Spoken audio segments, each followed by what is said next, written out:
Ok, bon, alors je suis encore désolé des conditions. Voilà, j'aurais bien voulu vous voir et échanger de visu, mais les conditions de dialogue social ne me permettent pas d'être parmi vous. Je suis encore désolé. Donc voilà, moi je me présente. Alors déjà, merci à Benjamin et toute l'équipe du SPN d'organiser ce temps. Moi, je n'aurais pas accès aux viennoiseries et à la queue le café. Bon, voilà. Mais voilà, en tout cas, merci pour la coordination de cet événement-là. Effectivement, ouais, moi je suis euh, référent sur cet appel à projet. Donc moi je suis chargé de mission sur la thématique du miriculturel. Donc je suis côté direction de la culture. Donc en fait, on est une équipe de plusieurs agents référents, donc Myrène Drouet que vous avez évoqué, chargée de mission innovation numérique côté délégation numérique, Isabelle Ciron, chargée de mission tourisme innovant, et Béatrice Courble. Voilà. Moi, ce que j'aurais plutôt vu, c'est plutôt que David nous présente, si c'est possible pour vous, David. Euh, je vois un tout petit, que vous puissiez nous présenter dès maintenant en fait votre projet et comment TCN a pu vous aider. Et puis après, moi, je fais une petite présentation globale. Généralement, ça marque un peu plus les esprits des projets lauréats. Et puis après, si ça vous va, hein, Il n'y a pas de souci. Il n'y a pas de c'est bon pour souci. vous? Mm. Voilà. Je Je, je- diffuse. a- Allez-y. Euh, alors, bah, du coup, je reprends la main pour diffuser. Ah oui, oui, pardon, vous avez une présentation, autant pour moi. Ouais. Hop. Euh,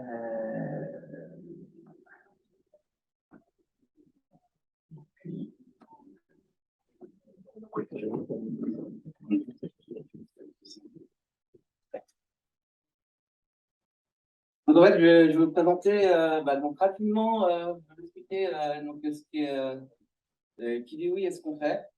Donc, comme je le disais tout à l'heure, on a une société qui est basée à Chasseneuil-du-Poitou, au Technopole. Kidiwi, c'est une plateforme de gestion de sorties scolaires pour les enseignants. Le concept, c'est d'aider tous les enseignants à gérer une sortie scolaire journalière, parce qu'on est vraiment que sur le journalier, de l'idée de sortie jusqu'à la mise en place de la sortie. Donc, en fait, on a une plateforme qui a un catalogue d'activités. Donc, les enseignants vont recevoir on va recevoir des demandes d'activités depuis les enseignants, et les enseignants vont pouvoir aussi sélectionner s'ils ont besoin de paniers repas, d'un autocar, etc. Et la plateforme va s'occuper automatiquement de faire les mises en relation, de faire les appels d'offres sur les autocars, de faire les demandes de devis. Une fois que tout ça est validé, on a un système de validation par les directeurs d'établissement, et on a aussi une application mobile qui permet aux parents de valider la sortie, de se proposer en tant que parent accompagnateur et de payer la sortie. Voilà. Donc ça, c'est Kidiwi, donc vraiment dédié aux scolaires. La crise sanitaire est passée par là, donc il n'y a pas eu de sortie scolaire pendant 2 ans. Voilà. Et pour le coup, lorsqu'on a vu l'appel à projet, on s'est dit, on pourrait peut-être proposer quelque chose, pour essayer de. Oh, je vais trouver les autres.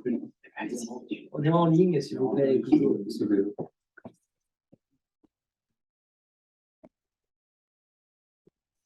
Donc, il y a eu 2 nouveaux participants. Pas des moindres. Merci.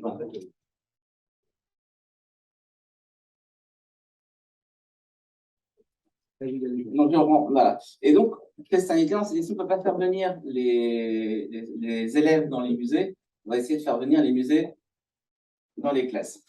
Le problème, en fin de compte, c'est que à cette époque-là, il n'y avait pas de système de médiation à distance qui était dédié pour les classes. En fait. La majorité des gens utilisaient essayaient d'utiliser des Zoom, des Teams ou des Google Meet, en fait, pour les rares musées qui avaient la chance d'avoir des visites virtuelles déjà préfaites, le médiateur faisait donc la visite, en fin de compte, comme si on regardait une vidéo YouTube, avec très très peu d'interaction et surtout avec aucune liberté du côté du visiteur. Donc, on a fait une proposition donc dans l'appel à projet de 2021, qui était de réaliser un système de médiation à distance sur des visites virtuelles, que ces systèmes soient adaptés à des diffusions en classe, sur des tableaux numériques, sur des tablettes ou sur des PC.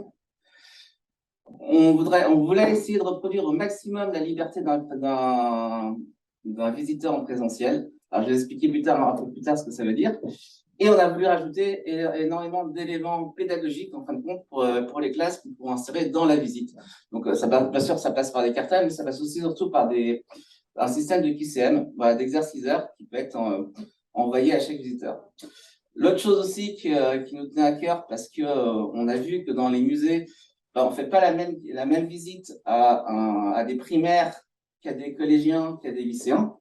Il fallait que les visites puissent être déclinées en plusieurs versions en fonction du public. Voilà. Donc, c'est la proposition qu'on a fait donc, lors de l'appel à projet. Pour ça, on devait chercher donc, des partenaires locaux qui voulaient bien nous suivre sur ce projet. Donc, on en a trouvé 3 qui ont bien accepté de tenter l'expérience avec nous. Donc, le musée d'Aquitaine de Bordeaux, qui faisait donc des visites guidées avec médiation. L'Abbaye d'Armes, la cité musicale de Saintes, où ils voulaient qu'on numérise l'une de leurs aventures en présentiel. Ah, est-ce que tu peux accepter oui. Merci.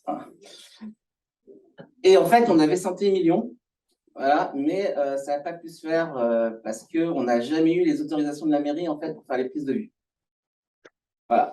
Ce qui fait qu'on a dû changer, on a trouvé donc pour le coup un petit artisan qui a bien voulu faire pour le coup découverte de son métier.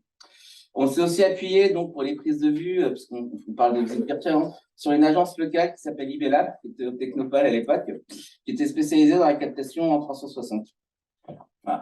Donc avec tout cet autre écosystème en place, nous avons candidaté donc pour l'appel à projet et on a eu la chance donc d'avoir été accepté. Voilà.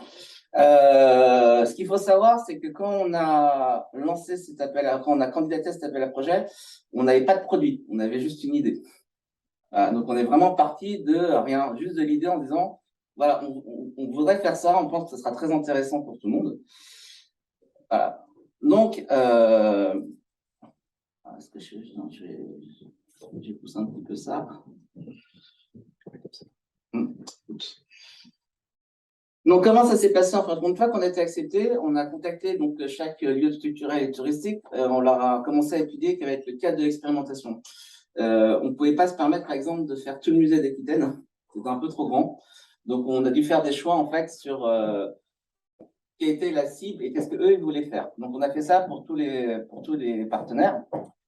Donc, par exemple, là, j'ai parlé du musée d'Aquitaine. Ils ont décidé de faire la section 18e siècle sur l'esclavage parce que c'est quelque chose qui est au programme scolaire. Donc, je rappelle qu'à la base, le système était destiné aux scolaires. Voilà. Donc, une fois qu'on a défini le cadre de l'expérimentation, donc pour le musée d'Aquitaine, ça a été la section 18e siècle. Pour l'abbaye aux Dames, ça a été de transformer leur scénario qu'ils avaient en physique de telle façon à ce qu'il soit adapté à un parcours numérique. Et pour la souffleuse de verre, c'était plus comment on va documenter son métier de manière virtuelle. Voilà. Une fois qu'on a mis tout ça en place, on est allé faire les prises de vue en 360, des panoramas, puis on a créé une visite virtuelle de tout ce qu'il y a de plus classique, comme vous avez déjà dû en faire. Voilà. Et ensuite, on a commencé à parler avec chaque partenaire de toutes les augmentations et interactivités qu'ils voulaient rajouter sur leur visite. Voilà. Pendant ce temps, donc tout ça, c'est des choses qu'on a fait avec les partenaires. Nous, en interne, on a commencé à développer le logiciel. Et comme je disais, on est parti de rien. Il n'y avait rien qui existait. On a très bien timé les choses, puisqu'en fin de compte, dès qu'on a fini les réalisations des visites virtuelles, on avait déjà une première version de notre plateforme de médiation qui était en place. Alors, pour le coup, je vais vous parler donc de toute la partie médiation, voilà, qui a été créée. Donc, en amont de chaque visite virtuelle, les médiateurs peuvent créer des notes et des mémos qui vont défiler automatiquement en fait au fur et à mesure qu'ils vont faire visiter. Pour éviter de faire de la recopie vidéo comme dans Teams, on a utilisé un des systèmes de serveurs en temps réel où on fait de la synchronisation de navigateurs. Alors, je ne sais pas si vous voyez ce que ça veut dire. C'est qu'au lieu d'avoir un flux vidéo qui vient de la part du médiateur, enfin du PC du médiateur comme on a dans Zoom, chaque utilisateur va pouvoir ouvrir le site internet par lui-même, voir la visite dans la bonne qualité, dans la qualité originale, et ensuite on va synchroniser les mouvements du médiateur dans la visite avec tous les navigateurs des visiteurs. Voilà.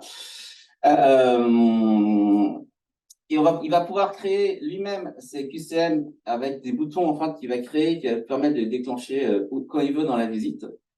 Il va pouvoir créer lui-même ses cartels, donc avec des images, des sons, des textes, des URL. Et tout ça, en fait, est synchronisé en temps réel. C'est-à-dire, quand il va lancer une vidéo YouTube, par exemple, elle va se lancer chez tout le monde. Quand il va avancer dans la vidéo YouTube, ça va s'avancer chez tout le monde. Quand il va la fermer, ça va fermer. On a aussi ajouté un module de gamification qui permet d'ajouter des petites aventures dans les visites virtuelles en rajoutant des indices qui vont être ramassables au fur et à mesure de la visite par les visiteurs. Voilà. On a deux modes de gamification. On a le mode coopératif où quand quelqu'un trouve un indice, tout le monde le trouve. Et on a le mode compétitif où c'est le premier qui trouve l'indice, le garde pour lui. Voilà. Et comme je le disais, il peut créer autant de parcours et de cartels et de présentations qu'il veut. Donc, il peut avoir une version pour les primaires, une version pour les collèges, une version pour les lycées, une version en anglais, une version en espagnol. Enfin, voilà. Il n'y a pas de limite dans le nombre de parcours qu'il peut faire basé sur les panneaux 360 qu'on a réalisés. Voilà. Sur la médiation, donc, on a le son, la vidéo, le chat et toutes les interactions. Le médiateur a la possibilité de laisser la main à un visiteur si un visiteur a une question. Le médiateur peut bien entendu déclencher ses QCM quand il veut. Et si le musée ou le lieu est divisé en plusieurs visites, il peut aussi changer de visite virtuelle en cours de route. Par exemple, il peut passer d'une exposition à une autre, voilà, sans problème, sans qu'il y ait de changement, enfin d'interruption. Le visiteur de son côté, et ben en fait, comme je l'ai dit tout à l'heure, le visiteur, il rentre dans la visite, il est synchronisé avec le médiateur, mais il a la liberté de regarder autour de lui, comme s'il était en vrai. Il a la liberté aussi de pouvoir s'échapper s'il veut et visiter en solo, tout en écoutant le médiateur à l'écran. Il peut répondre à tous les QCM qui lui sont envoyés. Et une fois que la session est finie, bah, comme dans la réalité, ça coupe la vidéo, ça coupe le chat, mais la personne peut continuer à les visiter. Voilà. Bon, alors, je ne vais pas passer à la démonstration vidéo parce que pour le coup, ça ne passera pas bien sur Zoom. Alors, on a fait l'expérimentation sur 10 classes de collège et de lycée. On a eu un retour très positif des enseignants qui voient ça en complément des visites en présentiel, surtout pour les préparations des visites en présentiel. Donc, on n'est pas là pour remplacer la visite en présentiel. On a eu un retour très positif des élèves, puisque les guides conférenciers qui ont fait les tests sont même fait applaudir par les élèves lors des visites. Et pour le coup, on a eu un retour très positif aussi donc, des médiateurs, parce qu'ils ont trouvé que même dans certains cas, ça marchait mieux que la visite présentielle. Voilà. Donc, ça a permis en fait de créer une nouvelle offre qui est disponible pour donc, tous les lieux culturels et touristiques. Le système est centré sur l'interaction avec un médiateur, donc on a remis vraiment l'humain au cœur du numérique et pas seulement une automatisation comme on pourrait la faire. La visite est entièrement personnalisable par le médiateur, ce qui permet de se passer des prestations de prise de vue et de remplacement de cartels. Et ça permet pour le coup, comme ça reste de la visite virtuelle, d'atteindre des cibles empêchées ou inatteignables. Voilà. On a reçu, on avait chiffré le projet dans les alentours des 150 000 euros en réalisation et on a reçu 45 000 euros d'aide. Voilà. Je ne l'ai pas précisé dans le slide, mais je le précise là. Et pour couronner le tout, voilà, on avait candidaté pour le Challenge Tourisme 9 2021 à Tout France et Wacom City Lab et on a obtenu le deuxième prix sur cette plateforme. Voilà. Alors, je vous ai mis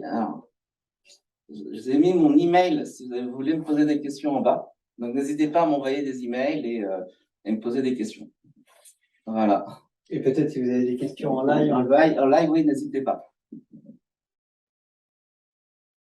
Ça marche comment au niveau Par rapport aux musées, ils achètent le produit fini ou il y a un abonnement? Comment ça se passe? La plateforme est sur abonnement. Ouais. Non, c'est un abonnement SaaS, mais on a aussi un système d'achat de licence parce que les abonnements, ça marche de moins en moins bien dans le culturel, surtout dans le public. Donc, il y a aussi un achat de licence, en fait, ils peuvent acheter la licence d'une version fixe pour le coup, et donc l'exploiter. Il y a un coût d'entrée au départ sur pour créer pour faire la prise de vue, etc. Alors, pour faire les prises de vue, comme en fait, on est aussi compatible avec des visites préexistantes. Donc, s'il y a déjà des visites préexistantes, en fait, on peut juste les intégrer dans le système.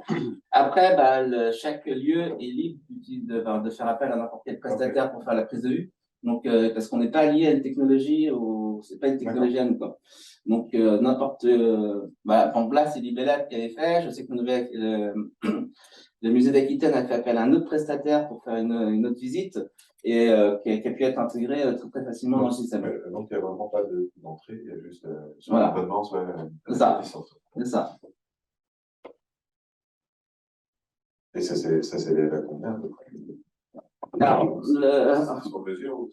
alors, en fait, non, on a une grille tarifaire en fin de compte en fonction du nombre de visiteurs. Ah oui. Voilà. Le plus gros abonnement est à 1 600 € par an pour un nombre de visiteurs, je crois que c'est dans les 10 000. Voilà. Et après, c'est sur devis. Voilà. Et par contre, si vous achetez la licence, vous n'êtes plus limité en nombre de visiteurs. Par contre, on ne s'occupe pas non plus de l'hébergement. On fait la même chose. En fait, ce qui nous coûte cher dans le produit, c'est l'hébergement parce que à chaque interaction, comme c'est des interactions en temps réel, en fait, nous, ça nous coûte de l'argent en hébergement. Donc, on est obligé de compléter une limitation si on veut rester dans nos frais à un moment donné. Voilà. Donc, si vous achetez la licence et que vous hébergez vous-même, vous n'avez pas de limite. Et les musées refacturent ces prestations scolaires? Alors, c'est libre à eux. Libre à eux. Par exemple, je sais que le musée d'Aquitaine, ils font ça gratuitement pour les classes de Bordeaux. Mais ils ont une nouvelle grille tarifaire où ils vont facturer les écoles qui sont en dehors de Bordeaux. Voilà. Nous, on n'intervient pas sur la facturation. Les gens, ils font. Chaque lieu fait comme il veut.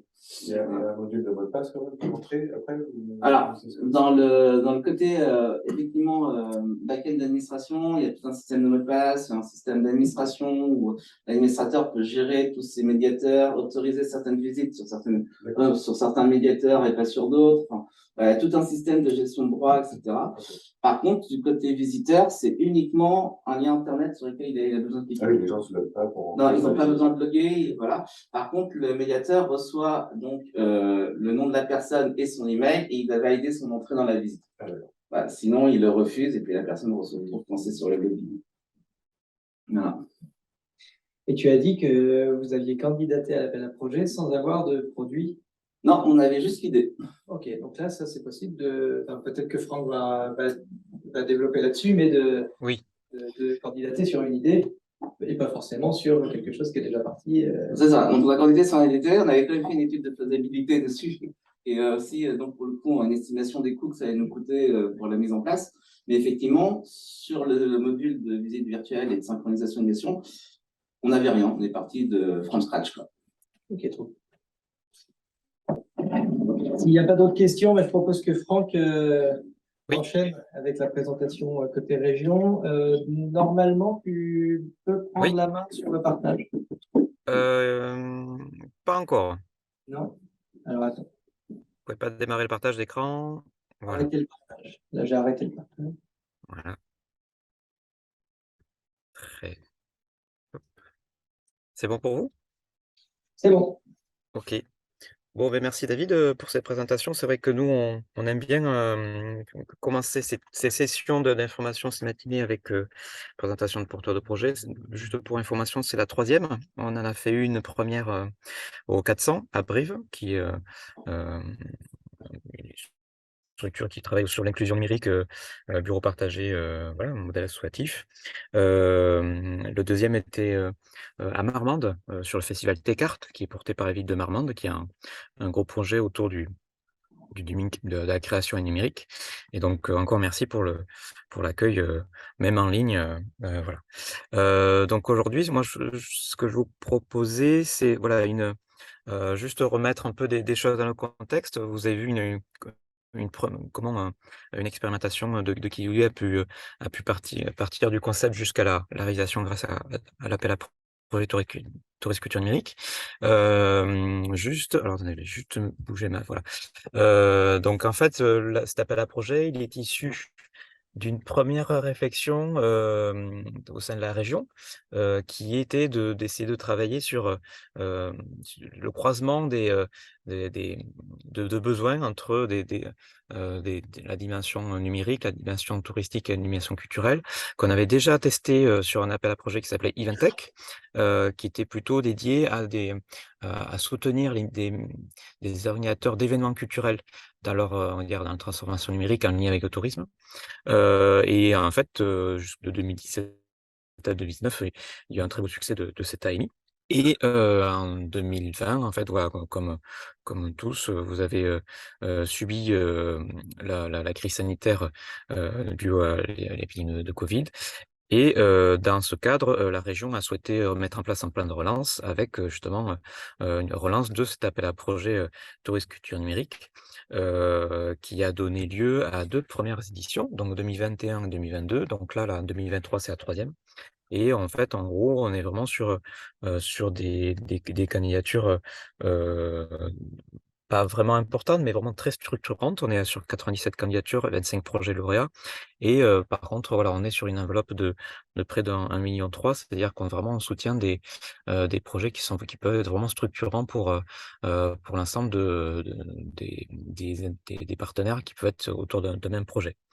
Donc juste pour dire les grandes thématiques, les grands objectifs. Donc c'est vrai que nous, il y a la question d'encourager les collaborations et les processus d'expérimentation entre ces différents professionnels qui, voilà, entre professionnels de la culture, tourisme et numérique, quelquefois qui ont pas la même sémantique, qui ont pas les mêmes méthodes de travail, qui ont pas les mêmes, vraiment les mêmes objectifs. Et nous, c'est vrai on a à cœur d'essayer de croiser les pratiques pour essayer de trouver des leviers d'action, dans chacune sur chacun des thématiques.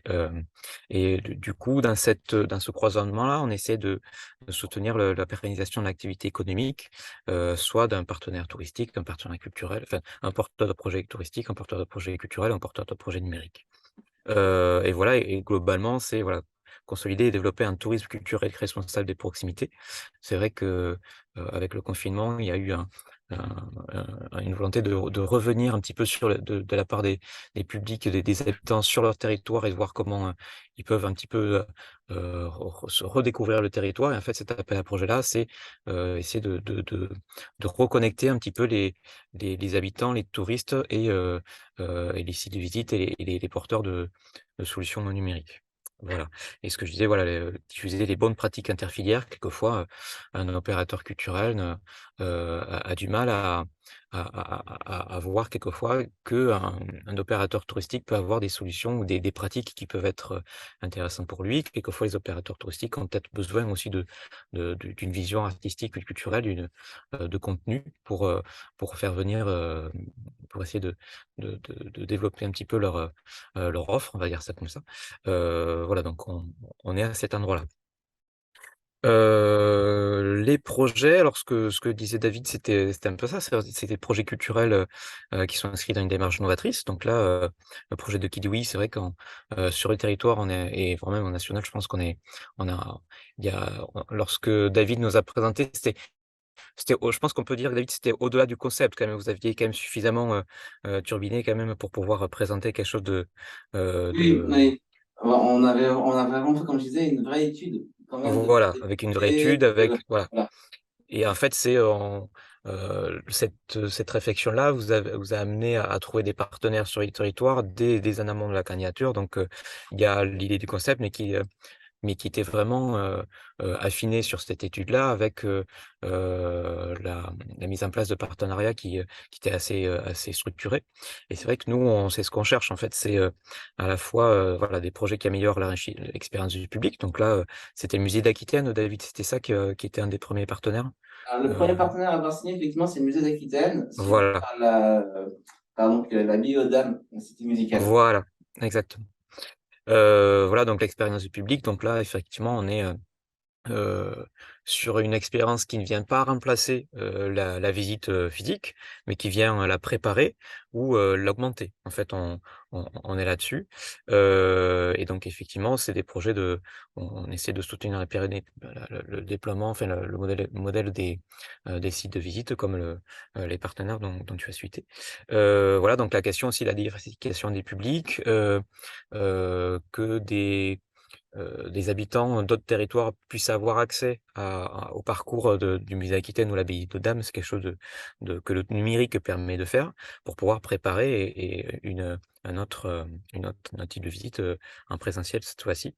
Voilà, et donc on recherche aussi des projets qui présentent un modèle économique réaliste et viable, avec une diversification de sources de financement, même si la région, tu as évoqué le montant d'intervention de la région sur le projet qui dit oui, David, peut monter sur un taux d'intervention assez élevé.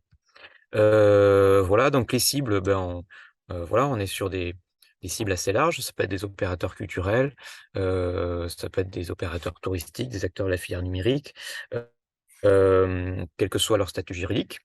Mais par contre, il faut que dans la candidature, il faut nécessairement qu'il y ait les 3 dimensions. Et ces 3 dimensions-là, soit l'opérateur, ça ne nous est pas encore arrivé, a des compétences en interne sur ces trois thématiques, ce qui est assez peu le cas, soit il arrive à s'entourer d'une équipe de partenaires qui, vraiment vont l'aider soit à créer du contenu, soit à créer, heu comment dire? Une expérience numérique. Voilà, on est vraiment sur le mode de soutien à une collaboration un peu fine, entre ces trois filières-là. Et nous, on y tient. Il faut vraiment qu'il y ait un agent d'expérimentation en Nouvelle-Aquitaine et si c'est possible, de pouvoir présenter un caractère reproductible, ce qui est le cas pour Qui dit oui, où il y a une solution qui peut être reproduite voilà, avec différents partenaires. Juste, on parle de financement, donc les modalités, donc c'est une subvention plafonnée à 150 000 €, mais on est vraiment très, très, voilà, on n'est pas en capacité budgétaire de le faire, mais bon, c'est au cas où il y a vraiment des projets vraiment très, très lourds, on peut le faire, mais voilà, voilà. Le taux d'intervention plafonné est à 50%. C'est une subvention d'investissement. Voilà, alors oui, taux d'intervention à 50%, et pour des budgets inférieurs à 100 000, on peut monter à 60% maximum. C'est-à-dire on essaie il peut y avoir un bonus pour des petits projets, peut-être de territoire. On essaye de soutenir des expérimentations un petit peu partout. Donc il y a un rôle d'aménagement du territoire sur cet appel à projet. Et du coup, en fait, on peut y avoir un petit bonus sur des projets de territoire un peu moins élevés. Voilà. En termes de dépenses éligibles, donc ce que je disais tout à l'heure, c'est une subvention d'investissement. Donc ce qui peut être voilà, c'est les coûts de conception, les coûts de prototypage ou de développement. Les frais de fonctionnement mobilisés sur le projet sont limités à 40%, donc c'est 40, 60. Et dans ces 40% là, vous voyez les frais de personnel, comment ils peuvent être comptabilisés au coût réel chargé justifié sur les bulletins de salaire. Et pour les non-salariés, donc pour des associations bénévoles qui peuvent intervenir des compétences bénévoles, en fait, c'est possible, mais juste dans la limite de 30% du coût total éligible. Voilà. Et après, vous voyez les autres coûts, les coûts de services de consultants, prestataires, coûts de matériel et équipement et fournitures. Voilà. Juste nous, ce qu'on préconise, c'est de nous contacter en amont de votre candidature. Bon, là, c'est pendant les TCN Tours, enfin, qu'on appelle comme ça, nous, en interne, on essaie d'échanger direct. Bon, là, c'est pas trop le cas, mais en tout cas, nous, on essaie vraiment de prendre rendez-vous, de faire des rendez-vous avec entre collègues des 3 directions, pour qu'on puisse vous donner la question de est-ce que c'est éligible ou pas, parce qu'on est vraiment sur le soutien expérimentation et quelquefois ça amène on est sur vraiment des critères assez subjectifs. Qu'est-ce que c'est une expérimentation? Est-ce qu'on a déjà vu ça sur tel ou tel territoire? Voilà, et le fait d'avoir les trois directions, on arrive à aussi vous aider à matérialiser un petit peu l'intention, enfin le concept pour aller jusqu'à la candidature, avec pourquoi pas envisager enfin proposer peut-être d'autres démarches, d'autres partenariats en lien avec votre candidature, voire même si on voit que c'est pas éligible, réorienter la demande vers d'autres dispositifs, que ce soit tourisme numérique ou culture, voilà. Voilà, donc là, juste pour vous dire, le dépôt de candidature est jusqu'au 31 mai minuit. Voilà, et on essaye enfin voilà, et donc l'instruction se fera en l'été, jusqu'à courant octobre, avec une décision des élus lors d'une commission permanente. Voilà. J'essaie de faire vite, voilà, vous avez les contacts, mais en gros, vous avez une adresse générique, Tourisme Culture, NUM @nouvelle-aquitaine.fr et voilà, donc normalement, on fait des présentations à 3 ou 4, mais aujourd'hui, il n'y a que moi et encore je suis en distanciel. Voilà. Je vous propose de passer aux questions, si ça vous va? Est-ce qu'il y a des points, sur lesquels vous voudriez, avoir des éclaircissements, de votre côté?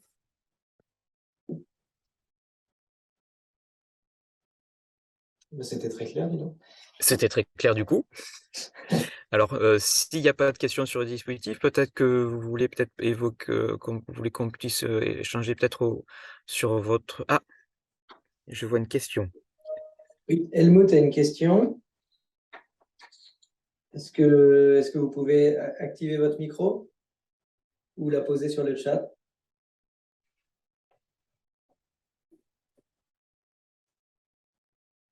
Suspense. Voilà. Bonjour. Est-ce que vous Bonjour. m'entendez? Oui, Oui. Je très peux bien. mettre aussi la caméra. Voilà. OK. Merci. Merci Bonjour. pour cette présentation. Merci. Je me permets juste de parler de mon expérience avec ce dispositif qui est la suivante. J'ai vu déjà passer le dernier, pas le premier. Et ma grande difficulté, c'était de comprendre comment constituer, j'utilise les mots consortium, c'est-à-dire les différents acteurs dans l'occurrence publique, c'est-à-dire un musée. Ça peut être, si je ne me trompe pas, ça pourrait être aussi une mairie. En tout cas, je ne sais pas si c'est le même appel d'offres. En tout cas, des acteurs publics. Et je suis basé sur Angoulême. Mmh. Et donc, je me suis approché à la Chrysalide sur Angoulême. La chrysalide, juste pour info, c'est un incubateur? C'est comment ça s'appelait Ecatech. avant? C'est Technopoleur Ecatech. D'accord, merci. Exactement, oui, avant c'était ça.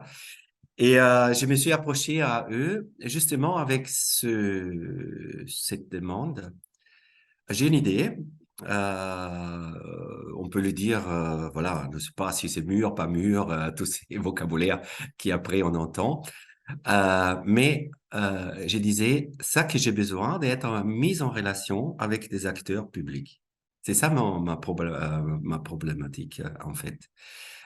Et du coup, j'ai laissé ça un peu à côté, puis j'ai vu cette possibilité de voir votre présentation. Mmh. Et du coup, la question, c'est, j'essaie d'un peu encouragé aussi par les collègues, excusez-moi si je me rappelle plus, c'est David, je crois, Oui. qui a présenté son projet Oui. avec une idée. Du coup, oui, à la fois, comment on constitue les consortiums si on n'a pas de contacts, ou bien comment, c'est quoi les minimums des acteurs. Peut-être je m'explique. Mmh. Il y a un règlement, par exemple, pour les projets européens, où j'ai un peu d'expérience. Il y a des projets à 3 acteurs, à 5, à 7, selon les appels d'offres. Est-ce que si on trouve, par exemple, une mairie, est-ce que ça va être pris en considération? Ou est-ce qu'il y a une sorte de, excusez-moi l'expression, mais une sorte de bal à mariage, où on peut présenter son projet et trouver une mariée, quoi. Alors, effectivement, c'est ce que je disais, sur des rendez-vous d'accompagnement, nous, on peut être en capacité de vous donner des contacts, alors pas des contacts professionnels, parce que c'est pas vraiment RGPD, mais non, par contre, vous donner, alors déjà, évoquer, enfin, échanger sur votre concept, si, comment dire, il existe déjà, est-ce que, quel est s'il existe déjà, échanger sur le facteur un peu différenciant, en fait, de ce que vous proposez, différenciant, vous voulez, enfin, voilà. Et puis après, c'est vrai que nous, on est en capacité, enfin, dans un échange, quoi, vraiment d'affiner un petit peu, quels pouvaient être les éventuels partenaires, sur votre projet. Voilà, alors c'est vrai que nous, côté culture, côté tourisme, côté numérique, on est en capacité de donner déjà une première entrée qui soit celle des réseaux. C'est vrai qu'il y a un certain nombre de réseaux dans certains, on va dire certaines filières, certaines esthétiques, voilà, enfin moi, naturellement, je pense à vous êtes basé à Angoulême, c'est ça, vous êtes basé à Angoulême, hein? Oui, oui. Oui, voilà. Si vous enfin, un exemple, moi, je me projette, si vous développez un dispositif numérique sur les musées d'Angoulême, on va dire comme ça, en fait, la ville d'Angoulême, a un concept de musée qui s'appelle Musée 3.0 qui a été, notamment accompagné par la région et qui a la ville d'Angoulême, on sait que la ville d'Angoulême a une forte appétence, et a envie de faire, un, comment dire? Des dispositifs numériques de médiation, un vrai levier comment dire? De développement de ces publics. Voilà, et développement d'une expérience un peu enrichie. Donc en fait, on peut essayer de balayer un petit peu sur tout le territoire, de Poitiers au Pays basque, jusqu'en Creuse, quelles pouvaient être l'initiative, quels peuvent être les réseaux, mais aussi, on peut aussi vous orienter aussi sur des échelons nationaux parce nous, côté région, on a, la vocation de soutenir la structuration que ce soit de sites visite et ça peut passer par des réseaux, ça peut passer par d'autres initiatives. Donc généralement, ce qu'on fait, c'est pendant un rendez-vous d'accompagnement, on essaie d'échanger pour composer ce consortium dont vous parliez, Helmut, Mhm. on peut faire ce travail-là, effectivement. Mhm. Mais Ouais, plutôt ça sur sera un intéressant, ouais. Ouais. voilà. Ouais. Et après votre deuxième question, il y avait une deuxième question? Je sais plus. Non, c'était Bon, la constitution du consortium et le oui, c'est balutardier. plus C'est ça. ça. C'est-à-dire, si j'ai bien compris, dans l'appel offre, en fait, vous souhaitez la collaboration entre Mmh. acteurs du numérique, on va dire, Mmh. grosso modo, et les acteurs du tourisme. C'est ça. En Oui, fait, c'est c'est ça et de la l'acteur du culture. tourisme. Ouais. Ouais, ouais. C'est-à-dire, si on a, par exemple, si j'aurais le musée d'Angoulême, Mmh. que je n'ai pas hein, Oui, encore oui, non, mais on se dans le projette, bateau, oui. mais comme exemple, est-ce qu'on doit avoir un troisième acteur parce que le musée d'Angoulême est un acteur culturel, mais pas forcément du tourisme.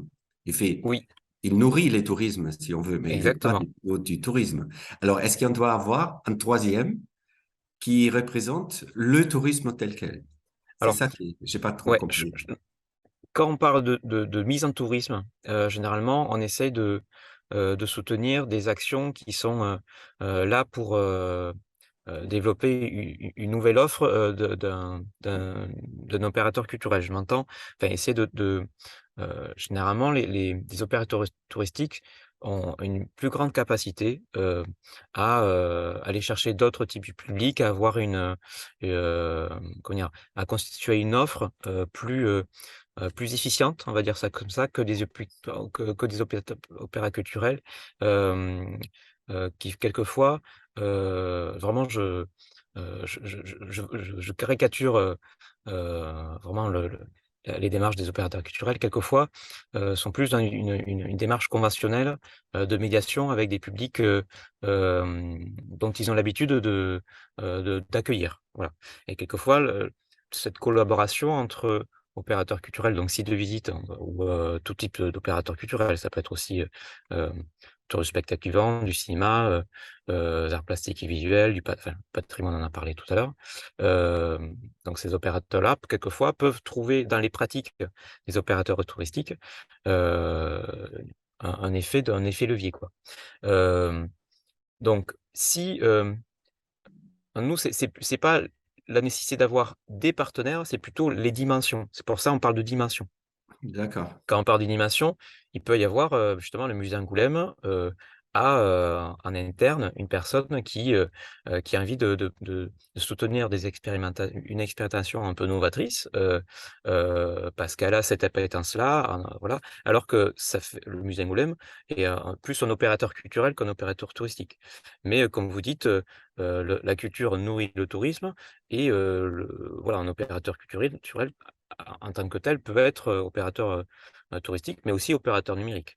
Nous, c'est pour ça on a besoin de d'apprécier, le fait qu'il y ait 3 dimensions. Peut-être pas forcément 3 partenaires, mais si les 3 dimensions, sont présentes dans le projet et suffisamment, développées, pour soutenir cette expérimentation, pour nous, c'est éligible. Mhm, mhm, Voilà, mhm. D'accord. Mhm. voilà. Est-ce que vous voulez passer à une autre question? Non, juste dans la pratique, on prend rendez-vous Oui, vous nous envoyez un mail sur la liste de diffusion et puis on essaie de caler un rendez-vous le plus vite possible, D'accord, mais parfait. mais par contre là, vous êtes plutôt sur une recherche de partenaires, hein? On est d'accord? Ou Alors, en est-ce que ce fait, serait pour une présentation de projet? je l'ai projet, il est prêt à présenter. Je l'ai déjà D'accord, et présenté bien on fait un plusieurs fois. rendez-vous, OK. Bon, on fait un rendez-vous Euh, d'accompagnement classique avec les 3 directions. oui, et après, voilà, l'orientation. Parce qu'en fait, si je peux, après, je vais pas monopoliser la parole, mais ça peut être peut-être intéressant à d'autres participants. C'est-à-dire, le projet est là, j'ai les lieux identifiés, mais c'est hors les murs. Alors, si le Mmh. musée d'Angoulême serait intéressé, c'est pas forcément dans sa collection. Euh, D'accord, c'est OK. hors de mur. Et en plus, il y a une dimension artistique, c'est-à-dire c'est moi la médiation d'une œuvre de la collection, Mmh. mais pratiquement médiés par une œuvre artistique. Si je D'accord. ne sais pas si je suis clair. Je peux aller dans les détails, mais c'est En gros, c'est parler des collections du musée d'Angoulême, à l'extérieur c'est un du site musée, quoi. extérieur proche d'Angoulême. Mmh. Il aura deux dimensions, à la fois une visite après coup, on sortait, comment dire en français, sortait des préservations del dis- Conser conser dispositif artistique. OK. Toujours Conservation, oui. visite. On peut le OK. visiter, hein. On peut OK. imaginer aussi que ça serait inclus. Il y a des gens qui travaillent sur des visites à vélo, par Mmh. exemple, autour d'Angoulême, des différents lieux, que c'est intégré dans ça. Mais il a un temps fort, on va dire, au début, qu'il y a en présentation d'un spectacle vivant dans les lieux, en lien avec les lieux, à la fonction du lieu à l'époque et avec une critique, c'est-à-dire un aspect en critique. Qu'est-ce que serait ce lieu-là si il aurait une fonction dans la société d'aujourd'hui? Parce que D'accord. chaque lieu à l'époque avait une fonction sociale, politique, culturelle. Mmh. Et du coup, c'est quoi l'ADN de ce lieu et de le transposer euh, dans le monde contemporain. Grosso modo, c'est comme on fait une mise en scène d'une pièce de Shakespeare. Aujourd'hui, on va pas le faire dans l'imagination comment c'était avant, mais comment on peut transformer ou transposer ça dans le monde d'aujourd'hui. Alors, c'est plutôt D'accord. ça. C'est pas, parce que beaucoup de collègues travaillent, par exemple, Casino Magus, comment c'était Mmh mh. Casino Magus avant. Mmh. Ça, je trouve très intéressant. Mmh. Mais notre approche, c'est plutôt, ça colle pas sur Casino Mago, ça. Mais qu'est-ce que c'est un Casino Mago aujourd'hui? Euh, D'accord. OK. et la Ouais, je comprends. fonction. Voilà, bah, Casino Ça Mago, ça marche. colle pas comme idée, mais c'est un Non. peu l'approche, notre approche. OK. Mais, moi, je veux bien qu'on fasse un rendez-vous d'accompagnement et qu'on puisse en D'accord, parler, très bien. voilà. OK. Merci. Merci.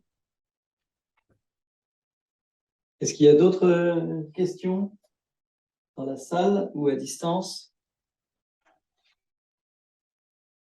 Si, moi, Oui. c'était si on a un projet à plusieurs entreprises, il faut absolument monter une structure qui chapeaute les trois pour répondre à l'appel de projet. On peut arriver avec trois entreprises partenaires qui sont engagées dans le Alors, projet. non, il peut y avoir 3 entreprises partenaires avec une entreprise chef de file. On va pas obligé de constituer une structure avec une îlot. Voilà. D'accord. Vous aviez un exemple, vous aviez une intention déjà de candidature? Pas spécialement tout de suite, mais l'année dernière, on avait un projet avec d'autres des partenaires. Oui, Et pas spécialement, enfin, on était tombé après l'appel à projet, donc ça n'avait pas pu. d'accord, Mais du coup, le projet est resté au stade de projet, donc peut-être que on peut relancer la machine. d'accord, ok.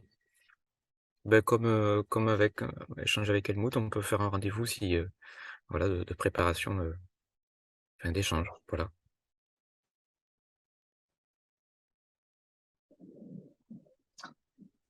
Pas d'autres questions en ligne?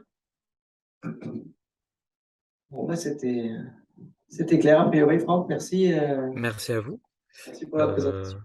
Est-ce que je diffuse aux participants, je peux diffuser le support de présentation? Oui, bien sûr, bien sûr, bien sûr. Ce qu'on peut faire également, c'est, bon, j'en avais quelques-uns aussi, peut-être, vous diffuser on a fait un petit supplément, un petit dépliant avec la liste des lauréats, le guide des lauréats. Donc en fait, on a déjà fait une 1re version, 2022 où en fait, vous avez l'ensemble des petites fiches, une fiche par projet lauréat, pardon. Qui peut aussi vous permettre en gros de matérialiser, enfin de structurer un peu votre intention, en fonction de voilà, de comment, tel ou tel, voilà, tel ou tel, projet a été accompagné. Vous dire que voilà, nous on est tout à fait, à votre disposition. Je suis encore désolé de faire ça en ligne. C'est vrai qu'on est sur le numérique, mais quelquefois c'est aussi bien d'échanger. Voilà et voilà. Après, c'est vrai que je vois quelques noms, notamment, Damien Mondou qui est, je sais pas s'il est encore, avec là, mais on va se voir bientôt, avec, l'UT La Rochelle sur leur, dispositif numérique.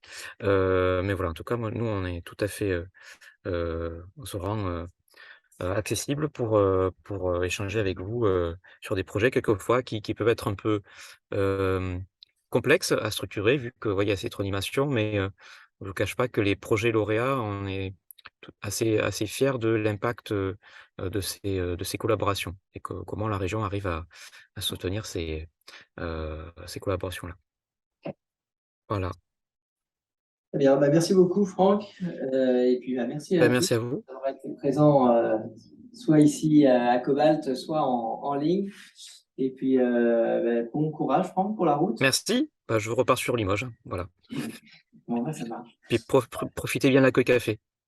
Ouais, on a ce qu'il faut. Voilà. Allez. Merci beaucoup. Bon, merci à vous. J'envoie à tous les participants la présentation. Je ne sais pas, David, si tu veux que j'envoie aussi le support que tu as présenté. Ok, pour exemple. Et ben, j'envoie tout ça. Merci beaucoup à tous. Merci. Bonne journée. Bonne journée à vous. Et puis Au revoir. à bientôt. Au À revoir. bientôt. Au revoir.